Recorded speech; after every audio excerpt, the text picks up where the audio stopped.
వాగు విజయవాడ వాసుల్ని టెన్షన్ పెట్టింది. దానికి సంబంధించిన బ్రేకింగ్ న్యూస్ చూస్తున్నాం. ప్రస్తుత పరిస్థితి ఏ విధంగా ఉంది బుడమేరు వాగు దగ్గర? అయితే బుడమేరు దగ్గర వరద ఉధృతి క్రమంగా తగ్గుతోంది. బుడమేరుకు వరద ప్రవాహం పెరగడంతో గండిపడి విజయవాడ నగరం జలమయమైంది. కాల్వ పరిసర ప్రాంతాలు ఆక్రమణలకు గురి కావటం వల్లనే వరద ప్రభావం పెరిగినట్టు తెలుస్తోంది. కబ్జాకు గురి కావడంతో మధురానగర్ దేవినగర్ మధ్య బుడమేరు కాల్వకు గండిపడింది.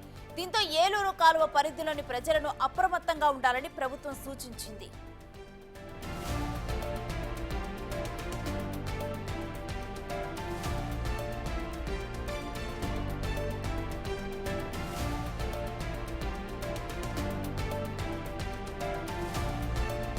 భారీ వరద వల్ల 4 రోజులుగా విజయవాడ జలదిగ్బంధంలోనే కూరుకుపోయింది. ఇప్పటికే 18 మంది మృతి చెందగా 2 గల్లంతయ్యారు. సహాయక చర్యలు కొనసాగుతున్నాయి. ఇప్పుడిప్పుడే వరద తగ్గుముఖం పడుతూ ఉండటంతో ప్రజలు ఇళ్ల నుంచి బయటకు వస్తున్నారు. లోతట్టు ప్రాంతాల వారికి ఆహారాన్ని అందించడానికి రాష్ట్ర నలుమూలల నుంచి విజయవాడ చేరుకుంటోంది.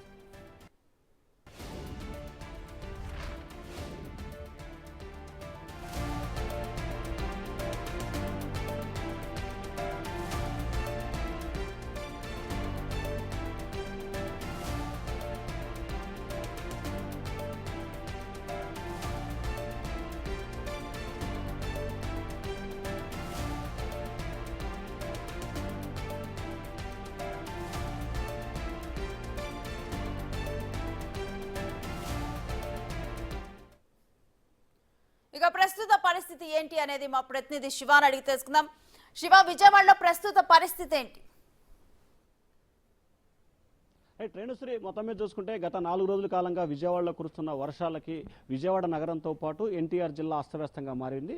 ప్రస్తుతం మనం ఏదైతే గత 5 రోజుల కాలంగా కూడా కృష్ణా జిల్లాని నానా ఇబ్బందులు పెడుతున్న బుడమనేరు వాగు సంబంధించి వెనక ఉన్నాం. ఆ వెనక ప్రాంతం మనం ఒకసారి చూసుకుంటే కనుచూపు మేరల్లో ఉన్న వేలాది ఎకరాలు పంట పొలాలు మొత్తం కూడా నీట మునిగిపోయిన పరిస్థితి కనిపిస్తూ ఉంది. ఎక్కడ చూసినా కానీ నీరే కనిపిస్తూ ఉంది. దాదాపుగా బుడమనేరు వాగు వెనకకు సంబంధించి ఏదైతే బ్రిడ్జి వెనక భాగం ఉందో వెనక భాగం నుంచి ఇటు నందిగామ వైపు అంటే దాదాపుగా 20 నుంచి 25 కిలోమీటర్ల పరిధిలో మొత్తం 2 సైడ్ల మొత్తం అన్ని వైపులా కూడా పూర్తి స్థాయిలో పంట పొలాలు దాదాపుగా మనకి తెలుస్తున్న సమాచారం ప్రకారం దాదాపుగా 40,000 నుంచి 60,000 ఎకరాల పంట నీట మునిగిందని చెప్పి కూడా అధికారులు ప్రాథమిక అంచనాకు వచ్చారు. ఎందుకంటే ఈ ప్రాంతానికి ఒక రైతులు తప్ప ఎవరు పొలం అయితే ఉంటుందో ఆ పొలానికి సంబంధించిన రైతులు తప్ప మిగిలిన ఏ ఒక్కరు కూడా ఇక్కడికి వచ్చే అవకాశం కనిపించదు. కానీ అటువంటి ప్రాంతానికి ఎక్స్క్లూజివ్గా కూడా బిగ్ టీవీ ఇక్కడికి రావడం జరిగింది. ఏదైతే బుడమేరు వాగు బ్యాక్ సైడ్ ప్రస్తుత పరిస్థితి కూడా మనం విజువల్స్లో చూసుకోవచ్చు. ఏ వైపు చూసినా ఏముంది గర్వకారణం అన్నట్లుగా ఏ దిక్కును చూసినా కానీ మోకాళ్ళ పైనే నీళ్లు కనిపిస్తున్నాయి. నీళ్లు తప్ప ఎక్కడా కూడా పొలాలు కానీ లేకపోతే పంటలు కానీ ఎక్కడ ఏమీ కనిపించే దాఖలా లేవు.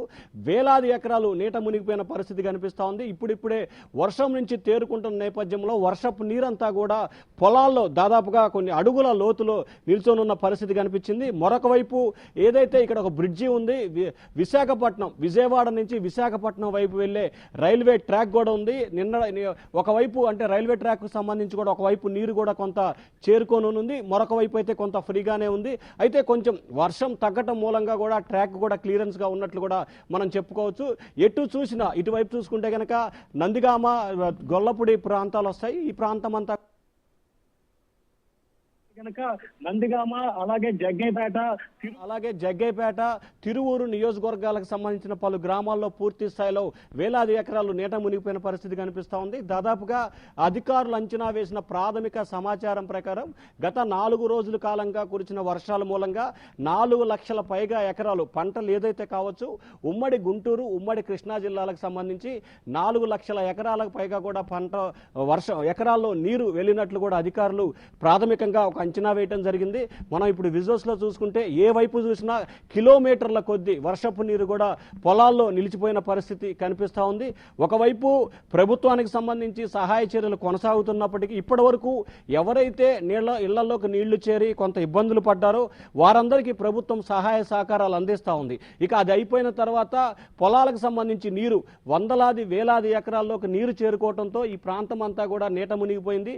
ఇప్పటికే గత 2-3 సంవత్సరాలుగా ఒక సంవత్సరం అతివృష్టి, మరొక సంవత్సరం అనావృష్టితో అన్నదాతలు రకరకాలుగా ఇబ్బందులు పడ్డారు. ప్రస్తుతం అయితే ఎక్కువగా రబీ వేసిన ఖరీఫ్ రబీ వేయటం, దీంతో వరి పంట ఎక్కువ స్థానాల్లో ఉంది. మరికొన్ని చోట్ల వాణిజ్య పంటలు వేశారు, కొన్ని చోట్ల పత్తి, మిర్చి, ఎక్కువ చోట్ల వరి పంట వేసినట్లున్నారు. వరి పంటకు సంబంధించి ఎక్కువగా వేలాది ఎకరాలు నీట మునిగిపోయిన పరిస్థితి కనిపిస్తోంది. మరి ఇదే పరిస్థితి కనుక కొనసాగితే, ఇంకా 2-3 రోజులు కొనసాగితే అన్నదాతలు చాలా ఇబ్బందులు పాల్పడే అవకాశం కనిపిస్తూ ఉంది. ప్రభుత్వం అన్నదాతల్ని ఉదారంగా ఆదుకోవాలని చెప్పి రైతులైతే కోరుతా ఉన్నారు. మరొక వైపు ప్రభుత్వం వరద నష్టం తగ్గిన తర్వాత పూర్తి స్థాయిలో కూడా ఏ మేరకు పంట నష్టం వాటిల్లింది, ఎంతవరకు నష్టం వాటిల్లింది అనే దానికి సంబంధించి వ్యవసాయ శాఖ అధికారులు అంచనా వేసే అవకాశం కనిపిస్తూ ఉంది. కానీ వ్యవసాయ శాఖ అధికారులు ఏ స్థాయిలో అంచనా వేస్తున్నా కానీ ఇంత లోతట్టు ప్రాంతం అంటే గ్రామం నుంచి ఒక ప్రస్తుతం ఏదైతే మనం విజువల్స్ చూసుకుంటున్నామో గొల్లపూడి జాతీయ రహదారికి ఆనుకొని దాదాపుగా లోపలికి 10 కిలోమీటర్లు లోపలికి ఉన్న ఈ ప్రాంతం, మరి ఇక్కడికి వచ్చి అధికారులు ఏ రకమైన ఎస్టిమేషన్ వేస్తారు, నష్టాన్ని ఏ రకంగా అంచనా వేస్తారు అనేది కూడా చాలా అంతుపట్టిన ప్రశ్నగా కూడా కనిపిస్తోంది. మరొక వైపు అటు ఏదైతే బుడవేరు వాగు సంబంధించి పలు గ్రామాల్లో రాకపోకల అంతరాయం కలుగుతున్న నేపథ్యంలో ఒకవైపు తగ్గుతుందని, వర్షం తగ్గుతుందని చెప్పి ఆనందించే లోపు వాగు కృష్ణమ్మ, ఇటు బుడవేరు వాగు 2 వాగులు శాంతిస్తున్నాయని చెప్పుకునే లోపే పూర్తి స్థాయిలో లోతట్టు ప్రాంతాల్లో ఉన్న నీరంతా కూడా పూర్తి స్థాయిలో పొలాల్లోకి చేరుకోవడంతో ఈ ప్రాంతం అంతా కూడా పూర్తి స్థాయిలో వాగులు వంటలతో నీటమయమైన పరిస్థితి కనిపించింది. సో ఇదే పరిస్థితి 1-2 రోజులు కొనసాగితే అన్నదాతులకు సంబంధించి కొంత ఇబ్బందికర పరిస్థితులు అయితే ఉత్పన్నమయ్యే అవకాశం ఉందని చెప్పి అధికారులు అయితే అంచనా వేస్తున్నారు. మరి దాదాపుగా 4-5 రోజుల కాలంగా కురుస్తున్న ఈ వర్షాలకు సంబంధించి ఖచ్చితంగా వ్యవసాయ శాఖ అధికారులు, ప్రభుత్వం అన్నదాతలను ఉదారంగా ఆదుకోవాలని చెప్పి అన్నదాతలు అయితే కోరుతా ఉన్నారు. కానీ మనం ఇప్పటివరకు విజువల్స్ చూసినా, ఏ వైపు చూసినా కానీ ఎకరాల కొద్ది వేల ఎకరాల సమీపంలో పూర్తి స్థాయిలో పంటల్లో నీట మునిగిపోయిన పరిస్థితి కనిపిస్తూ ఉంది. రేణుశ్రీ, శివ, ప్రస్తుతం అయితే బుడమేరు వాగు ఫ్లో అయితే తగ్గింది. అక్కడ ప్రాంతాన్ని మళ్ళీ అప్పటి పరిస్థితులు తీసుకొని రావడానికి ఎటువంటి చర్యలు చేపడుతోంది ప్రభుత్వం ఇప్పుడు? ఇప్పటికే దాదాపుగా అన్ని రకాల సహాయ సహకార చర్యలైతే ప్రభుత్వం చేపడుతున్న పరిస్థితి కనిపిస్తూ ఉంది. వాగు అయితే ఇన్ఫ్లో తగ్గింది, అదే స్థాయిలో కూడా అవుట్ఫ్లో కూడా పెరుగుతూ ఉంది.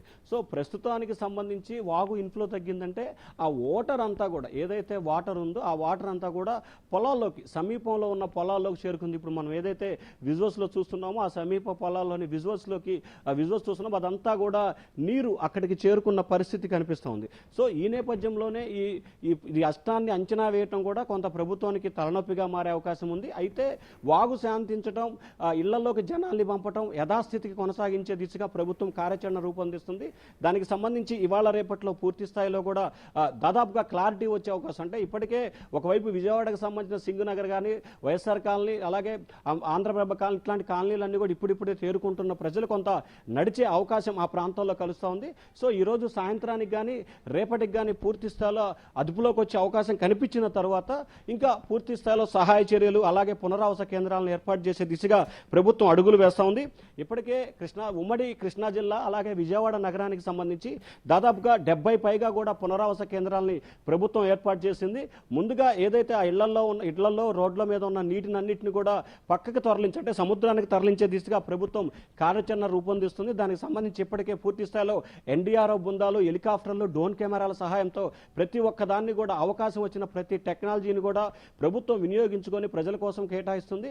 సో అది పూర్తయిన తర్వాత దాదాపుగా ఈ పంట పొలాలపై దృష్టి కేంద్రీకరించిన పరిస్థితి కనిపిస్తూ ఉంది. సో రానున్న 1-2 రోజుల్లోనే పూర్తి స్థాయిలో గత 10 రోజుల క్రితం పరిస్థితి ఏదో విధంగా సాధారణ పరిస్థితికి వచ్చే అవకాశాలు అయితే రానున్న 1-2 రోజుల్లో వచ్చే అవకాశాలు కనిపిస్తూ ఉన్నాయి. రేణుశ్రీ, రైట్ శివ, ప్రస్తుతం అయితే మీరు హోల్డ్ లో ఉండండి. ఇక విజయవాడకి సంబంధించి మరో బ్రేకింగ్ న్యూస్